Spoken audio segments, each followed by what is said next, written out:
Hermanos, hoy día tenemos la bendición de estar comenzando una nueva serie de enseñanzas, esta vez en el libro de Oseas. No sé quiénes han leído el libro de Oseas alguna vez. ¿Sí? Levante la mano, ¿quién ha leído el libro de Oseas? Excelente. ¿Sabían que existía un libro en la Biblia que se llama Oseas, no? ¿Sí?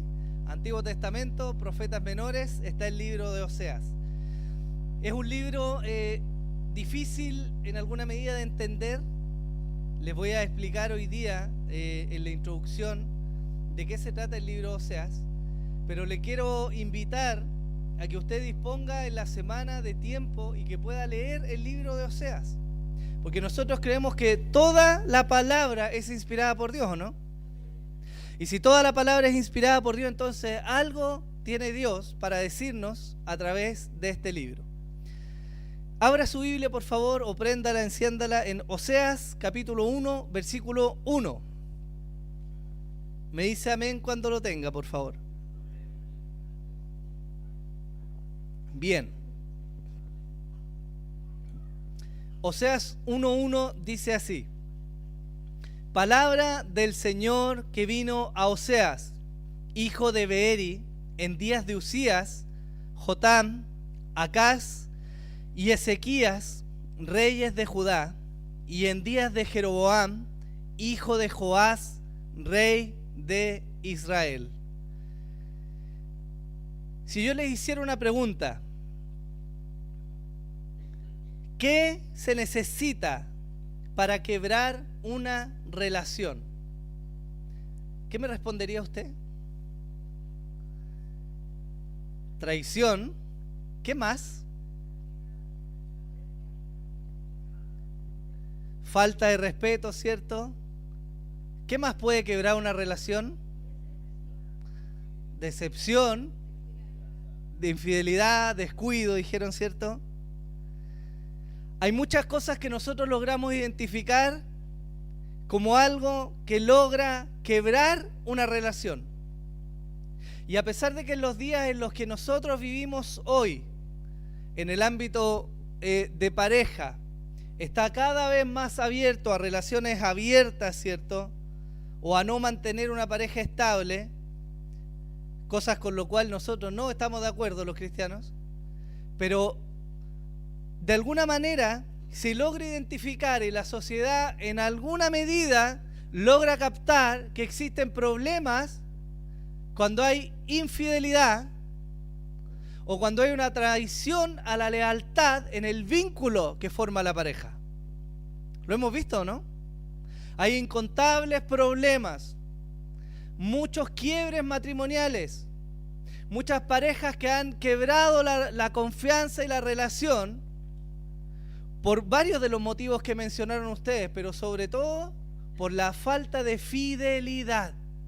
Porque si hay algo que se espera en el vínculo de pareja, por supuesto en el vínculo matrimonial, es que haya fidelidad.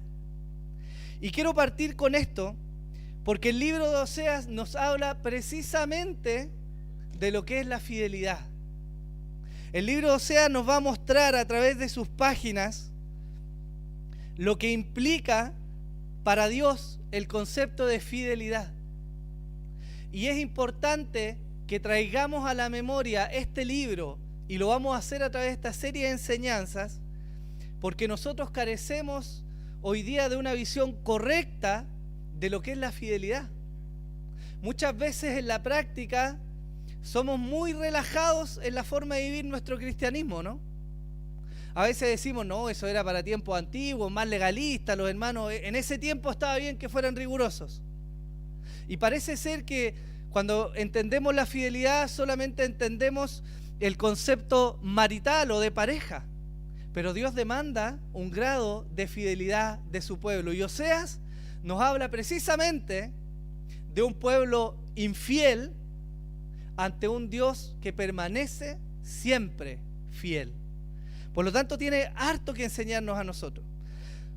El libro de Oseas, en cuanto a la autoría, no nos dice nada más, salvo que fue escrito por el profeta Oseas, hijo de Beeri. No hay más referencias en la Biblia. No nos está mostrando a qué tribu perteneció, ni nos está mostrando de qué linaje venía este hombre. Solamente nos está hablando de que él era un profeta llamado por Dios. En cuanto a la fecha y el lugar, tampoco nos está hablando el mismo libro con claridad precisa si esto se compiló en un periodo posterior o en el mismo momento en que los hechos estaban ocurriendo. Pero sí nos deja una referencia importante. Y esta referencia es que este hombre, Oseas, recibe la palabra del Señor, dice, en días de Usías, Jotam, Acaz y Ezequías, reyes de Judá, y en días de Jeroboam, hijo de Joás, rey de Israel. Cuando tengan el bosquejo, ustedes van a poder ver, yo les hice una tablita para que tuvieran referencias de qué periodo más o menos estamos hablando. Pero este periodo particular es interesante porque nos está enmarcando en un contexto social, político y religioso en el cual este hombre vino a predicar. Y es importante porque nos está mostrando el trasfondo que rodea aquello que Dios quiere transmitir. Si hablamos de los profetas que fueron contemporáneos a Oseas, nos vamos a encontrar que en el mismo periodo en el que él ejerció su ministerio, también estuvieron Isaías, Amós, Miqueas y Jonás, predicando respectivamente en Judá y en Israel. Si hablamos de género, de género literario, Oseas es bastante particular en el Antiguo Testamento, porque Oseas tiene una parte en que es prácticamente narrativa, pero otra parte del libro está escrito más bien en poesía y se divide entre poesía no convencional hebrea y entre profecía.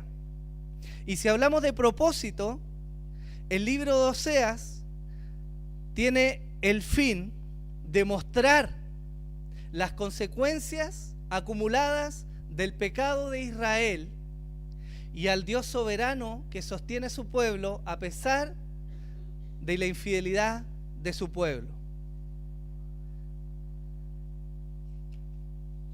Oseas es un profeta que se levanta no con un buen mensaje. Oseas se levanta con un juicio ya decidido por Dios, algo que sí o sí iba a pasar. Y la verdad que no son del todo buenas noticias, al menos no en primera instancia. Sin embargo, y a pesar de lo que venía, Oseas también es capaz de entregar un mensaje de esperanza. Pero tiene la particularidad de que ese mensaje de esperanza no es en corto plazo.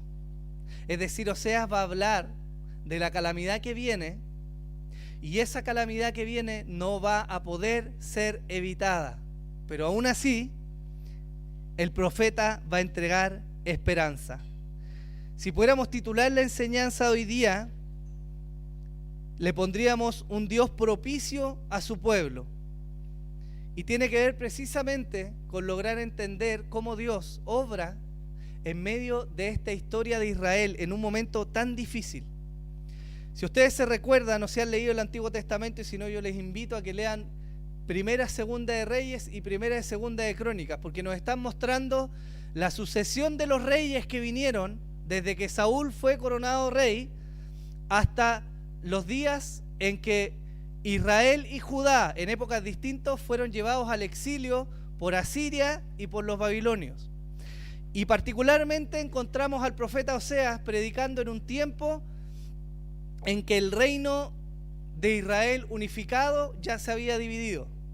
Si usted se recuerda bien, la Biblia nos dice que luego del reinado próspero de Salomón, el hijo de él, que se llamaba Roboam, tuvo una discusión con el pueblo, porque en vez de tomar la sabiduría de su padre y liderar bien al pueblo de Israel, dice la Escritura que Roboam quiso ponerle más carga al pueblo, más impuestos, más trabajo. Y cuando el pueblo vino y se quejó ante Roboam, Roboam dijo, en buen chileno, voy a hacer lo que se me cante la gana, y le puso más impuestos. Y esa falta de sabiduría provocó un quiebre en el reino. Y 10 de las 12 tribus se dividieron y se fueron a lo que se llamó el Reino del Norte, que fue liderado en ese entonces por Jeroboam I. Y este contexto es importante porque nos está diciendo por qué Dios está trayendo este mensaje. En 2 de Reyes 14:25, si tiene lápiz, tome nota porque vamos a leer harto texto. Nos vamos a dar cuenta del periodo sociopolítico que vivió Oseas. Él partió su ministerio cuando estaba el rey Jeroboam II, muchos años después del quiebre de Israel, ¿ya? Y mire lo que dice este versículo. Hablando de Jeroboam II, dice: él restableció la frontera de Israel desde la entrada de Hamatasta, el mar de Arabá, conforme a la palabra que el Señor Dios de Israel había hablado por medio de su siervo el profeta Jonás, hijo de Amitai, que era de Gat-Efer. Oseas partió predicando en un contexto inicial donde el pueblo había prosperado. Bajo el mandato de este hombre que se llamó Jeroboam II, el reino se había vuelto a expandir, la riqueza había vuelto a Israel, estaban levantando casas, estaban levantando palacios, tenían un gran poderío militar y era un pueblo que a todas luces nosotros podríamos ver de afuera y decir, es un pueblo próspero, ¿no? No habían grandes necesidades económicas, aunque sí había mucha corrupción. Amós, que es contemporáneo, nos dice cómo el Señor estaba llamando al pueblo a arrepentirse por su condición. En Amós 6:13 dice: vosotros que os alegráis por lo de Bar, que decís, no hemos tomado para nosotros Carnaim con nuestra propia fuerza. Y en el capítulo 5, versículo 11 dice: por tanto, ya que imponéis fuertes impuestos sobre el pobre, y exigís de él tributo de grano, las casas de piedra labrada que habéis edificado no las habitaréis. Habéis plantado viñas escogidas, pero no beberéis de su vino. El juicio no solo venía por boca del profeta Oseas, sino que otros profetas contemporáneos también estaban advirtiendo al pueblo respecto a lo que iba a venir. Porque ellos estaban prosperando, pero los que estaban prosperando estaban oprimiendo a los pobres, estaban abusando de los más débiles, y sobre todo Israel estaba envanecido en que tanto su riqueza como su poderío venía de su propia mano. Por eso el Señor está llamando a través de Amós juicio. En un periodo posterior nos encontramos en que la situación del pueblo ahora había empeorado. En Oseas 8:4 se nos dice: ellos han puesto reyes, pero no escogidos por mí. Han nombrado príncipes, pero sin saberlo yo. Con su plata y su oro se han hecho ídolos para su propia destrucción. Y en 2 de Reyes 15, del 8 al 10, se nos dice: en el año 38 de Azarías, rey de Judá, Zacarías, hijo de Jeroboam, reinó 6 meses sobre Israel en Samaria, e hizo lo malo ante los ojos del Señor, como habían hecho sus padres. No se apartó de los pecados con que Jeroboam, hijo de Nabat, hizo pecar a Israel. Entonces Salum, hijo de Jabes, conspiró contra él y lo hirió delante del pueblo y lo mató y reinó en su lugar. Israel vivía un proceso de continuos alzamientos.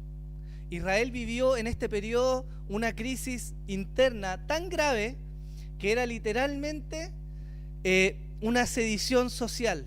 Los reyes desde Jeroboam en adelante fueron puestos no necesariamente por la descendencia sanguínea, sino porque se levantaba un hombre y asesinaba al rey y lo usurpaba el trono.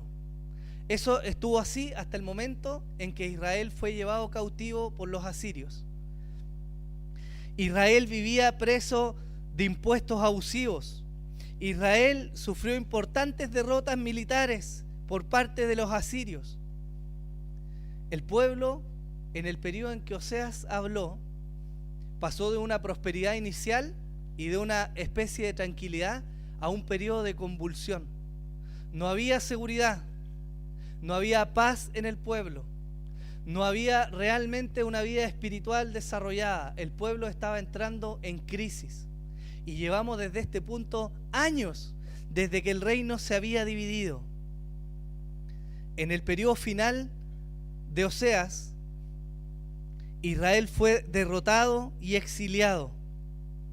Y el pueblo que se había envanecido actuó finalmente como una esposa infiel. Israel tenía todo de Dios, pero decidió buscar aventuras. Israel fornicó en pos de dioses falsos y buscó amantes entre las naciones paganas. Este es el contexto en el cual Oseas está escribiendo. Mucho de lo que vamos a encontrar en el libro son figuras literarias y son metáforas de lo que realmente estaba pasando. Y uno de los temas distintivos en Oseas precisamente es esta relación de infidelidad matrimonial en la que Dios le dice al profeta que se introduzca para mostrarle con hechos claros al pueblo cómo ellos habían abandonado a su Dios. Por lo tanto, políticamente era un contexto difícil. Políticamente era inestable. El pueblo no sabía si iba a permanecer en la tierra a la cual Dios los había introducido o si iban a ser conquistados. Los reyes que estuvieron en el reino del norte continuamente pusieron su confianza en imperios extranjeros en vez de confiar en el Señor. Y una y otra vez se esforzaron por hacer alianzas que Dios les había dicho que no hicieran, porque son los síntomas de un pueblo que efectivamente se había alejado de Dios. De hecho, en el contexto espiritual vemos algo que es muy llamativo, porque la Biblia nos muestra, nos narra a través del libro de Reyes y de Crónicas que continuamente los reyes que estuvieron tenían un énfasis, y es que ellos habían hecho lo mismo que Jeroboam había iniciado. Hermanos, yo sé que hay harto contenido, pero le estoy dejando la tarea para que usted lo lea. Cuando el reino se dividió, no fue solo la crisis de la división de 10 de las tribus que se fueron al norte y las otras 2 que quedaron con Judá. Hubo una crisis religiosa muy profunda en ese tiempo. Porque si ustedes retroceden más en la historia, ustedes recordarán que cuando estuvo reinando David, él tuvo el deseo de construir un templo al Señor, ¿o no? ¿Se acuerdan? ¿Y se acuerdan qué le dijo Dios? Dios le dijo que no. No él, pero alguien sí lo iba a construir. ¿Y ese fue? Salomón. Cuando Salomón viene e inaugura el templo pasa algo maravilloso. Y es que la Escritura nos dice que en el momento en que el templo fue inaugurado, la presencia de Dios descendió a ese lugar. Y Dios hizo una promesa particular a su pueblo. Porque Dios les dijo: en el momento en que los sacerdotes entren y mi pueblo venga a sacrificar a este lugar y ellos oren ahí, en Jerusalén, ¿qué iba a hacer Dios?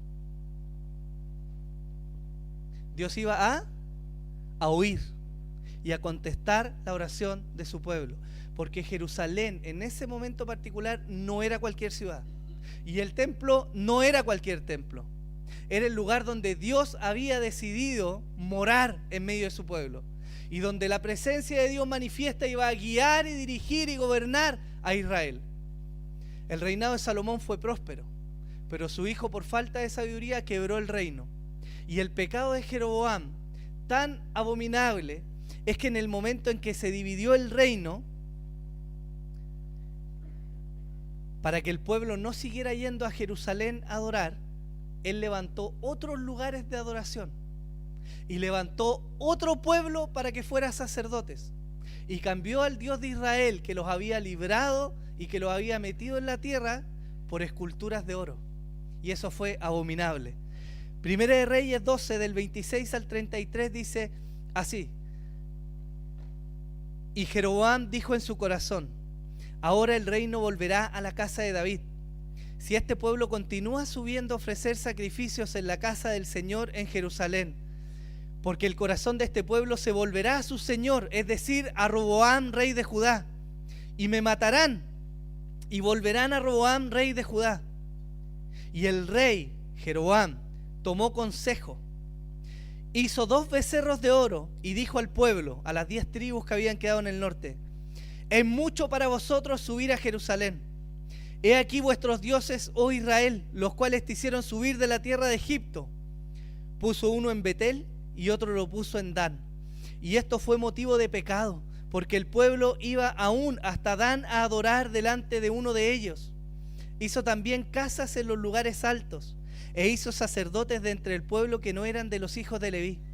Y Jeroboam instituyó una fiesta en el mes 8, en el día 15 del mes, como la fiesta que hay en Judá, y subió al altar. Así hizo en Betel, ofreciendo sacrificio a los becerros que había hecho, y puso en Betel a los sacerdotes en los lugares altos que él había construido. Entonces subió al altar que había hecho en Betel el día 15 del mes 8, es decir, en el mes en que él había planeado por su propio corazón, e instituyó una fiesta para los hijos de Israel, y subió al altar para quemar incienso. ¿Se acuerdan ustedes lo que pasó cuando Israel salió de Egipto y Moisés fue al monte? ¿Se acuerdan, no? Bien, sí, desempolve ahí, hermano, los conocimientos. Aarón, viendo que Moisés se tardaba y por la presión del pueblo, ¿cierto?, tomó el oro del pueblo y ¿qué hizo? Un becerro. ¿Y qué pasó cuando Moisés llegó entonces y vio el becerro y la abominación que Israel había hecho? Se enardeció en su corazón y Dios maldijo a aquellos que habían participado. Tal fue la ira y el enojo de Dios, ¿cierto?, que las tablas se rompieron, la tierra se abrió y los levitas fieles que habían quedado tuvieron que asesinar a sus hermanos. Dios castigó con severidad esa rebelión, porque Aarón había hecho precisamente lo que ahora volvió a hacer Jeroboam. Levantó una escultura y le dijo al pueblo: este es el Dios que te sacó de Egipto. En ese momento esto fue frenado y fue castigado por Dios. Pero cuando ocurrió de nuevo en la división del reino, bajo el mandato de Jeroboam, Dios no intervino directamente. Dios fue paciente. Y como no hubo nadie que se opusiera a lo que este hombre pagano estaba haciendo, el pueblo comenzó a adoptar estas costumbres. La división del reino, para que usted se haga una idea, se hizo más o menos en el 922 a.C. Y la caída del reino del norte por los asirios fue en el 722 aproximadamente. Es decir, pasaron 200 años en que el pueblo se dividió y levantaron los lugares altos y dejaron de ir a adorar a Jerusalén, y que Dios intervino y castigó severamente a este pueblo. 200 años en que la política se corrompió, 200 años en que el pueblo se paganizó, y que a pesar de que eran los descendientes de Israel, en la práctica no eran sino otro de los pueblos paganos de alrededor, siendo el linaje de los patriarcas, siendo el pueblo que había visto la gloria y los milagros del Señor, siendo los descendientes de los llamados de la promesa. Este pueblo se había vuelto absolutamente pagano. Jeroboam entonces adoró dioses falsos, cambió el lugar escogido por Dios para la administración de los sacrificios, levantó lugares altos de adoración, levantó falsos sacerdotes no llamados por Dios, instituyó una fiesta santa, entre comillas, que Dios no había ordenado, y se acercó él mismo para quemar incienso delante de sus dioses falsos. Hermanos, violó cada una de las cosas que Dios les había mandado al pueblo que no tenían que hacer. De hecho, recuerde usted que para los reyes estaba absolutamente prohibido acercarse a los lugares santos a hacer sacrificios, porque había una tribu en particular que Dios había determinado que eran los que iban a oficiar los sacrificios, los levitas. ¿Se acuerdan, no? Desde que Jeroboam instituyó todo esto, el pueblo siguió practicando lo mismo por 200 años. Y Oseas viene a iniciar su ministerio precisamente en la última parte de estos 200 años. De hecho, es muy particular, porque el versículo 1 de Oseas nos está dando como referencia 4 reyes de Judá y solo un rey de Israel. para que usted lo vea, el reino del norte cayó primero y después, como de 200 y algo años, vino a caer recién el reino del sur, que siguió un camino similar bajo los babilonios. Pero es particular que el versículo 1 nos marca solo un rey de Israel. Y después de Jeroboam II, que es el que menciona, vino Zacarías, Salum, Manahem, Pecaías, Peca y Oseas. Pero no se menciona a ninguno de esos reyes. Algunos teólogos dicen que probablemente no se menciona en el versículo 1 porque ellos fueron la muestra de lo que Jeroboam II era, y la referencia a Jeroboam II que encontramos en el libro Segunda de Reyes no es otra sino que hizo lo mismo que había hecho su antecesor Jeroboam. Ninguno de los reyes de Israel en el periodo Oseas, a pesar de la predicación de Amós, a pesar de la predicación de Jonás, a pesar de la predicación de Oseas, ninguno quitó los lugares altos, ninguno quitó los ídolos, ninguno quiso volver al pueblo a la verdadera adoración del Dios Santo. Y fíjense que uno de los aspectos trascendentales de los reyes no era solamente proveer resguardo militar para el pueblo de Israel. Los reyes que estuvieron en su clímax en la historia del Antiguo Testamento no solo tuvieron victorias militares, sino que fueron reyes reconocidos por volver el corazón del pueblo a la adoración del Dios verdadero.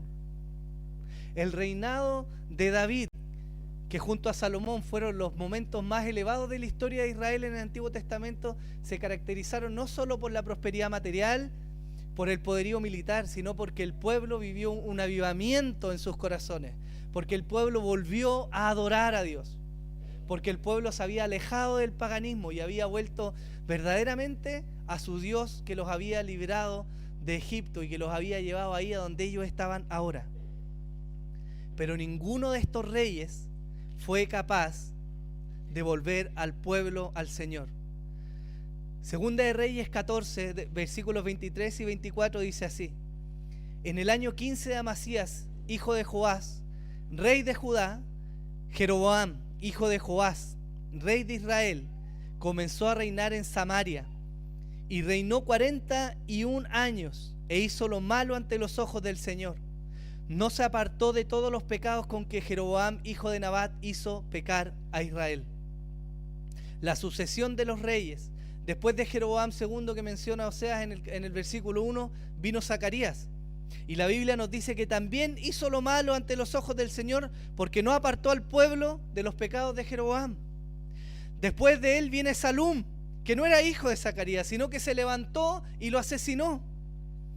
Y reinó entonces en su lugar, y perpetuó el no apartar al pueblo de los pecados de Jeroboam. Después de él vino Manahem, que se levantó contra Salum y lo asesinó. Y este rey en particular tiene un pequeño clímax en la maldad de Israel, porque nos dice la Biblia que no solo no apartó al pueblo de sus pecados, sino que además se levantó contra una ciudad, mató a sus habitantes y además a las mujeres que estaban embarazadas les abrió el vientre y los mató. O sea, la maldad de Israel era igual o peor que la de los pueblos paganos que Dios había sacado de la tierra prometida. Después de él vino Pecaías, que fue el hijo de Manahem, e hizo lo mismo que él, no apartó al pueblo. Después vino Peca, que fue un oficial de Manahem, que se levantó contra él y lo asesinó. Y después finalmente vino Oseas, que fue un rey pagano, bajo el cual Israel finalmente fue llevado al exilio por los asirios. Este rey, el último, el rey Oseas, que se menciona en la Biblia de manera particular, hizo alianzas con los asirios y con Egipto, pensando que esa doble alianza lo iba a librar de la invasión de los reinos extranjeros. Y fue precisamente lo que lo condenó a ser exiliado. Si nosotros vemos esto y vemos todo este trasfondo político, social y religioso del pueblo, en el cual Oseas enmarca su mensaje, entonces vamos a poder entender mejor el tipo de mensaje que Dios les está dando. Yo les hago una pregunta: ¿Dios es paciente o no? Pareciera que nosotros a veces subestimamos la paciencia de Dios. Y el pueblo había entrado en un periodo de subestimar demasiado la paciencia de Dios. Se había degenerado absolutamente. Y parece ser que mientras nosotros no vemos la consecuencia inmediata del pecado, decimos, bueno, aquí no pasa nada, ¿no? Y seguimos en nuestro pecado y perpetuamos ese estilo de vida. Pero Oseas nos está mostrando que las consecuencias efectivamente iban a llegar. Y aquí es precisamente donde vemos algo relevante. Todo lo que les mencioné, hermanos míos, es mucho contenido, está puesto acá en el bosquejo para que usted después lo lea y ojalá lea esos libros que le dije del Antiguo Testamento. Pero es importante tenerlos en mente para el contexto de Oseas, para lo que vamos a ver, para ver la forma en que Dios les está hablando. Y el versículo 1 no solo nos informa en términos cronológicos de dónde estamos parados, sino que nos está diciendo algo que es maravilloso. Y es que Dios efectivamente se muestra propicio a su pueblo. ¿Sabe por qué? Porque en el versículo 1 parte diciéndonos palabra del Señor que vino a Oseas. Y eso es algo digno de destacar. Porque a pesar del escenario que era terrible, a pesar de la desidia constante del pueblo, a pesar de que la idolatría reinaba en Israel, y a pesar de que el paganismo ya estaba injertado en la forma de vida de los israelitas, Dios decide hacer algo nuevamente. Y ese algo que Dios decide hacer es hablar. Si usted se ubica cronológicamente, después de todos estos reyes que vinieron y después de los dos exilios del reino del norte y del reino del sur, hay un pequeño retorno del reino de Judá. El reino del norte es prácticamente desintegrado. Israel prácticamente desapareció, las 10 tribus, y solo quedaron las 2 tribus del sur. Después de eso vienen muchas predicaciones de los profetas menores, y después de que esas predicaciones se terminan, viene lo que los teólogos llaman el gran silencio. 400 años en que Dios calló. 400 años en que no hubo una sola profecía, en que no hubo una sola palabra de Dios. Y llegamos, ¿cierto?, al tiempo de Jesús, en que viene el Mesías. Pero es maravilloso ver esto, porque a pesar del pecado del pueblo, de su apatía, de su arrogancia, de su soberbia y del endurecimiento de su corazón, Dios decide hablar de nuevo. Y puede que nosotros miremos esto de afuera y decimos, bueno, pero ¿dónde está el Dios soberano? ¿Y qué pasa con la gracia de Dios? ¿Y qué pasa con la preservación de Dios? ¿Y qué con el pacto de Dios? ¿No había Dios prometido rescatar a su pueblo? ¿No venía Dios acaso desde Abraham diciendo que iba a formar una gran nación, que le iba a preservar, que iba a ser su pueblo escogido, santo, apartado para él? Pero llegamos a este punto de inflexión y vemos un quiebre irremediable. Sin embargo, Dios de nuevo, hermanos míos, no se estaba rindiendo. Por años el Señor había mandado siervos, profetas que predicaron. Isaías, Jeremías, Daniel entre ellos, Oseas, Amós y otros profetas que predicaron. El libro de Hechos nos da un testimonio, el libro de Hebreos nos da un testimonio tremendo, porque en Hebreos 11, cuando hablamos de la fe, nos está diciendo todo lo que pasó en ese tiempo y nos está diciendo la forma en que estos profetas murieron. Y este pueblo pagano en el cual Oseas está predicando fue el pueblo que mató a sus propios profetas. Fue el pueblo que le pagó con muerte a los hombres que llevaron la palabra de Dios para traer arrepentimiento. Aserrados, muertos de espada, apedreados, vivieron muertes terribles solamente por llevar el mensaje de Dios. El Señor dice en Salmo 27:10, porque aunque mi padre y mi madre me hayan abandonado, el Señor me recogerá. Y es maravilloso esto, es maravilloso pensar en que hay algo que exalta a Oseas a lo largo de todo el libro y que lo vamos a ir viendo en la medida que avancemos en las predicaciones, y es la fidelidad de Dios, hermanos. Si bien Oseas nos va a mostrar la parte cruda de la consecuencia de la idolatría de Israel, también nos va a animar por medio de la fidelidad del Señor. Porque a pesar del quebranto y del sufrimiento que venía, y de que esa tribu fue prácticamente desintegrada, Dios permanece fiel. Y eso es algo que debiera animar y motivar nuestros corazones. Oseas 2 del 19 al 23 dice: te desposaré conmigo para siempre. Sí, te desposaré conmigo en justicia y en derecho, en misericordia y en compasión. Te desposaré conmigo en fidelidad, y tú conocerás al Señor. Y sucederá que en aquel día yo responderé, declara el Señor. Responderé a los cielos y ellos responderán a la tierra, y la tierra responderá al trigo, al mosto y al aceite. Y ellos responderán a Jezreel.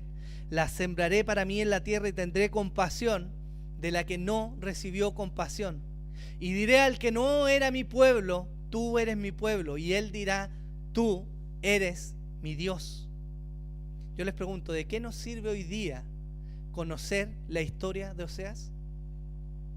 ¿Acaso esta serie es solamente informativa para nuestras mentes, para que seamos peritos en la historia de lo que ocurrió? Hay algo que Dios nos está mostrando.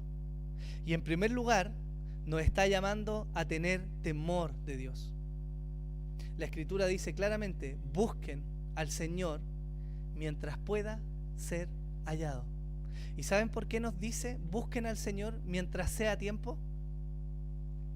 Porque aunque no queramos, hermanos, aunque de alguna manera pensemos con una mala teología que esto no va a ocurrir, va a venir un tiempo en que no vamos a poder hallar a Dios.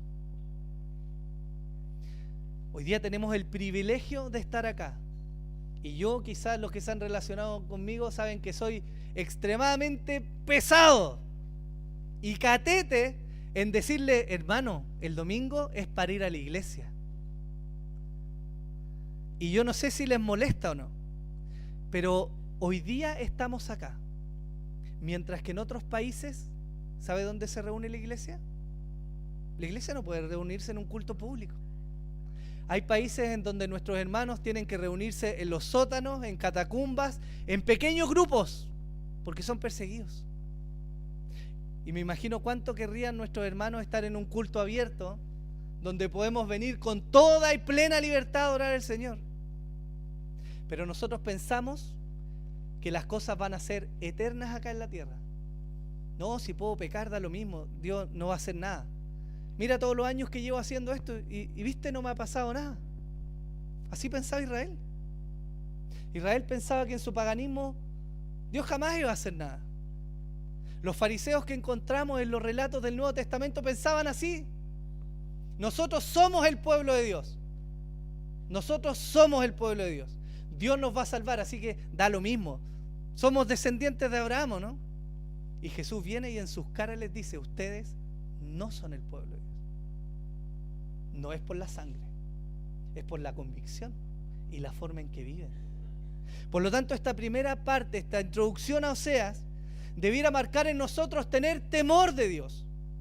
Y no sé qué rara teología nos ha enseñado que a Dios no hay que temerle. Hermanos, Dios es un Dios de temer. Hermanos, la figura del infierno no es un lugar donde van a haber demonios picaneando a la gente. Es la ira de Dios. Es la lejanía de Dios. Eso es el infierno. Y el castigo de Dios, yo les aseguro, es más severo que cualquier castigo o de criatura espiritual o terrenal que pueda existir. Ese es el Dios de la Biblia. Parece que nos cuesta entender eso, ¿no? Mi hermano Juan Pablo leía al inicio, cuando pedimos la ofrenda, en el Nuevo Testamento, al borde del pacto de la gracia, y vemos a este Dios que se enojó con dos hombres y los finiquitó ahí mismo, porque ellos trataron de engañar a Dios. Pero parece que nos quedamos con esta imagen del Dios que es un viejito, ¿cierto?, con barba blanca, buena onda, que el día de mañana va a decir: no importa, pasen todo al cielo, 10 minutos, vamos, entren todos. Ese mensaje no es consistente con lo que la Biblia nos está mostrando. Nosotros tendemos a confundir lo que es la gracia y la fidelidad de Dios con lo que son las consecuencias de nuestros propios pecados. Hermanos, nosotros estamos sujetos claramente a sufrir las consecuencias de nuestros pecados. ¿No dice la Escritura que lo que el hombre siembre, eso va a cosechar? ¿O lo dijo Jesús para rellenar esa parte de su discurso porque se estaban acabando la idea, no había nada más que decir, ¿cierto? Entonces dijo, bueno, lo que siembren van a cosechar. Gálatas 6, del 7 al 8, el apóstol Pablo hablando a la iglesia le dice, no se dejen engañar. De Dios nadie se burla, pues todo lo que el hombre siembre, eso va a segar. Porque el que siembra para su propia carne, de la carne va a segar corrupción. Y el que siembra para el Espíritu, del Espíritu va a segar vida eterna. Lo que le ocurre a Israel es terrible. Ellos fueron apartados de su tierra. Se perdió. La nación de Israel, hermanos, en un punto de la historia prácticamente desapareció. Estuvo disgregada por distintos lugares del mundo hasta que volvió a reunirse en el lugar geográfico que hoy día es Israel. Pero estuvieron desarraigados de sus tradiciones. La lengua hebrea prácticamente desapareció, hermano mío. Es un milagro que hoy día existe el lenguaje hebreo de nuevo. Y es una consecuencia directa de la desidia de este pueblo de pensar que jamás iba a llegar la consecuencia. Hermano, debemos temer al Señor, porque si nosotros persistimos en pecar, pudiera ser que Dios en su gracia evite las consecuencias. Pero lo más probable es que terminemos pagando las consecuencias de nuestro pecado. Lo que no nos quita la salvación, no quiero que mezcle las cosas, pero sí nos lleva a sufrimiento, ¿no? ¿Cuántos de nosotros acarreamos enfermedades en nuestro cuerpo por no cuidar aquello que Dios nos dijo que cuidáramos? Y después decimos, Señor, pero ¿qué pasó, pues, Señor? Si yo soy tu siervo, ¿cierto? Yo voy a la iglesia, yo oro, leo mi Biblia, pero acarreamos las consecuencias. ¿Cuántos de nosotros hoy día estamos sufriendo o estamos al borde de comenzar a sufrir de parte de nuestros hijos por haber sido negligentes en nuestra crianza? ¿No dice la Escritura, enséñale a tu hijo en la mañana, al acostarse, al levantarse, en la mesa, cuando salgan, escríbelo en las paredes, pon en ellos mi palabra? ¿No lo dice la Escritura? Y sufrimos por nuestros hijos por haber sido negligentes. Y Dios es misericordioso, hermanos míos, en levantarnos y en ayudarnos a caminar. Pero muchas veces vamos a experimentar dolor y quebranto por las decisiones que estamos tomando. ¿No hemos sufrido acaso en medio nuestro quiebres matrimoniales por infidelidades? Yo no he visto ni una infidelidad que traiga gozo al matrimonio. Ninguna. Que la gracia de Dios pueda restaurar después es diferente. Pero el dolor, la amargura y el quebranto, hermanos, es terriblemente difícil. Y eso viene por vivir alejado de lo que Dios quiere, ¿no? Y así hay infinidad de ejemplos en la que la Biblia nos está advirtiendo. O sea, se levantó en un tiempo que era absolutamente difícil predicar. En un pueblo terriblemente pagano. Lo trataron de loco, de estúpido, pero él predicó la palabra del Señor, advirtiendo. Y yo quiero que tomemos esta introducción primero como una advertencia del Señor. Hermanos, cada uno de nosotros sabe en la interna, en nuestro propio corazón, en qué no estamos obedeciendo al Señor. Y yo quiero que primero consideremos que Dios, queridos míos, es un Dios de temer. Dios es un Dios de temer. Pero así como Dios es un Dios de temer, también Dios es un Dios que anima. Y hay un texto que este último tiempo me ha dado mucha vuelta en mi mente. Algún día lo vamos a predicar más extenso. Pero está en Mateo 18 del 23 al 35. Búsquelo por favor para que lo leamos juntos. Mateo 18 del 23 al 35.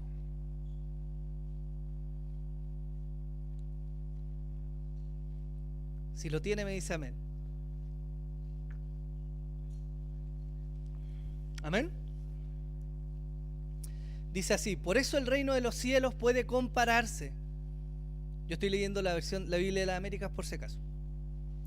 Por eso el reino de los cielos puede compararse a cierto rey que quiso ajustar cuentas con sus siervos. Y al comenzar a ajustarlas le fue presentado uno que le debía 10,000 talentos. Pero no teniendo él con qué pagar, su señor ordenó que lo vendieran, junto con su mujer e hijos y todo cuanto poseía, y así pagara la deuda. Entonces el siervo cayó postrado ante él, diciendo: Señor, ten paciencia conmigo y todo te lo pagaré. Y el señor de aquel siervo tuvo compasión y lo soltó y le perdonó la deuda. Pero al salir aquel siervo, encontró a uno de sus consiervos que le debía 100 denarios, y echándole mano lo ahogaba, diciendo: paga lo que debes. Entonces su consiervo, cayendo a sus pies, le suplicaba, diciendo: ten paciencia conmigo y te pagaré. Sin embargo, él no quiso, sino que fue y lo echó en la cárcel hasta que él pagara lo que debía. Así que cuando vieron sus consiervos lo que había pasado, se entristecieron mucho y fueron y contaron a su señor todo lo que había sucedido. Entonces, llamándolo su señor, le dijo: siervo malvado, te perdoné toda aquella deuda porque me suplicaste. ¿No deberías tú también haberte compadecido de tu consiervo, así como yo me compadecí de ti? Y enfurecido su señor, lo entregó a los verdugos hasta que pagara todo lo que le debía. Así también mi Padre Celestial hará con vosotros, si no perdonáis de corazón cada uno a su hermano. Si yo le preguntara de qué nos habla este texto, ¿qué me dice usted? ¿Ah? Del perdón, ¿o no? ¿Sí? Pero fíjese que esta es una parábola, primero que todo. Y al ser una parábola, hay una enseñanza que Jesús nos quiere dejar de esto. Y esa enseñanza es cómo es el reino de los cielos. Porque no parte hablando del perdón. Jesús parte diciendo: por eso, el reino de los cielos puede compararse a... Y parte hablando de que el reino de los cielos es semejante a un rey que quiso hacer cuentas. Lo primero que nos dice eso es que, hermanos míos, si hay algo que Dios va a pedirnos en el momento en que lleguemos al cielo, es que Él nos va a pedir cuentas. Y fíjese que es difícil que esté en el reino de los cielos alguien que no esté a cuentas con Dios. De ahí empieza a hablar del perdón y nos da este ejemplo de un hombre que tenía una deuda que era realmente impagable, que no le alcanzaba la vida para pagar la deuda que tenía, y cómo su señor lo perdonó. Y en base a eso, después el rey viene y le exige: tú debiste haber perdonado porque tú fuiste perdonado. Usted se pregunta a esta altura: ¿qué tiene que ver esto con Oseas? Pero fíjese lo paciente que fue el Señor con Israel. 200 años aguardó, 200 años en los cuales les envió profetas, en los cuales hizo milagros, en los cuales les habló una y otra y otra y otra vez. 200 años en los cuales de alguna manera retuvo su ira, pasando por alto sus pecados antes de traer la consecuencia, hasta que vino y fue inevitable. Y el reino del sur, mirando lo que le había ocurrido a sus hermanos, duraron un poco más de tiempo, pero finalmente cayeron en lo mismo. Es cierto que esta parábola nos habla del perdón, pero nos habla del perdón en la base de entender cuánto nosotros hemos sido perdonados. Y hoy día miramos Oseas, y yo les di todo este paseo por la historia, por el contexto en el cual Oseas predicó. Y los miramos y decimos: bueno, ¿cómo tan pajarones? Tuvieron milagros, tuvieron profetas, Dios les habló, había gloria manifestada, vieron cosas que nosotros no hemos logrado ver con nuestros ojos. Y aún así persistieron en su dureza.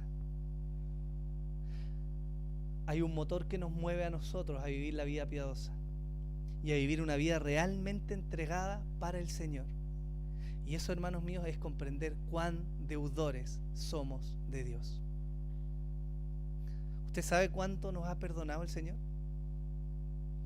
Hermanos, Dios conoce todo lo que está en nuestro corazón. Dios conoce lo que pensamos de que nos levantamos hasta que nos acostamos.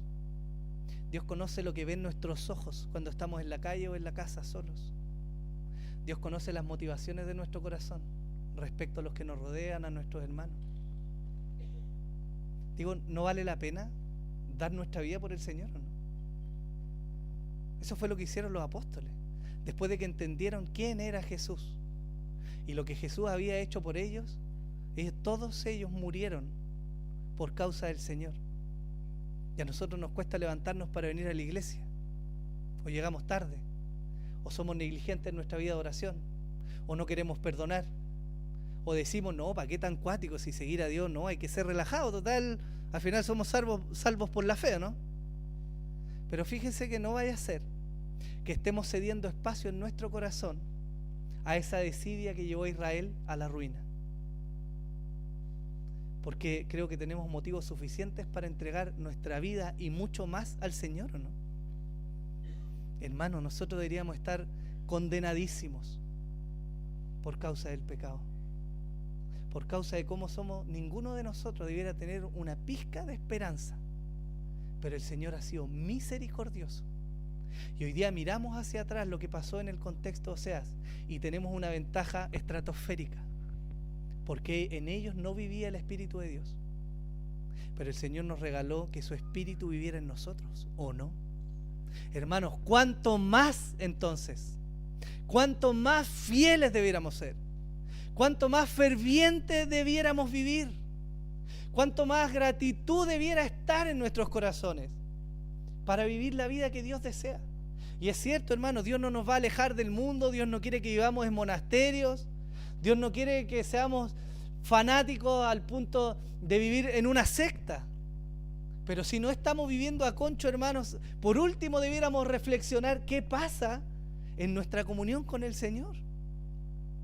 Porque la Biblia se escribió para que nosotros viésemos lo que ocurrió y tomáramos entendimiento, ¿no? ¿No fue escrito para nuestro provecho esto? Porque pudo haber quedado oculto en la historia de Israel y pudo haber sido una transmisión de este conocimiento solamente oral y no haber quedado registro, y hoy día no estaríamos hablando de Oseas. Pero estamos hablando de Oseas. Estamos hablando del contexto en el que él vivió y estamos hablando del gran Dios que es propicio a su pueblo. Él les había prometido en esa profecía en particular: van a ser quebrantados, pero va a venir una restauración. Y hermanos, nosotros somos hoy día fruto inmerecido de esa restauración. Si hay alguno que pueda levantar la mano aquí y me diga, no, yo me decidí a buscar a Dios, yo le invito a que tome de nuevo los cursos discipulados para que entienda. Porque en realidad, como dijo el apóstol Pablo, no hay nadie que busque a Dios.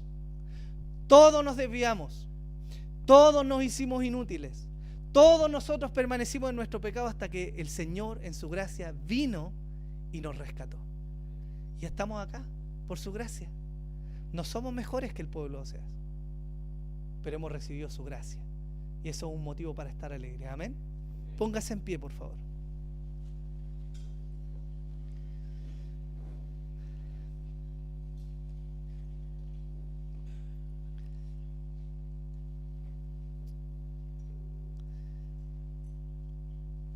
El libro de Oseas nos va a llevar a través de las semanas que vienen a profundizar cada una de las enseñanzas que vienen ahí. Vamos a hablar de la fidelidad de Dios, vamos a hablar de su gran amor, vamos a hablar de las consecuencias del pecado y vamos, Dios mediante, a aprender mucho más. Pero en esta pequeña introducción, hermano, yo quiero que usted guarde en su corazón el hecho de poder relacionarse con el Señor. Sea agradecido, hermano, hermana, sea agradecido. Tenemos motivos de sobras para darle al Señor no un pedacito de nuestra vida mezquino un domingo en la mañana. Tenemos motivos suficientes para entregarle al Señor toda nuestra vida, porque Él es digno, ¿no? El Señor es digno de que le demos todo nuestro corazón y toda nuestra vida, y ha ofrecido ayudarnos. Amén.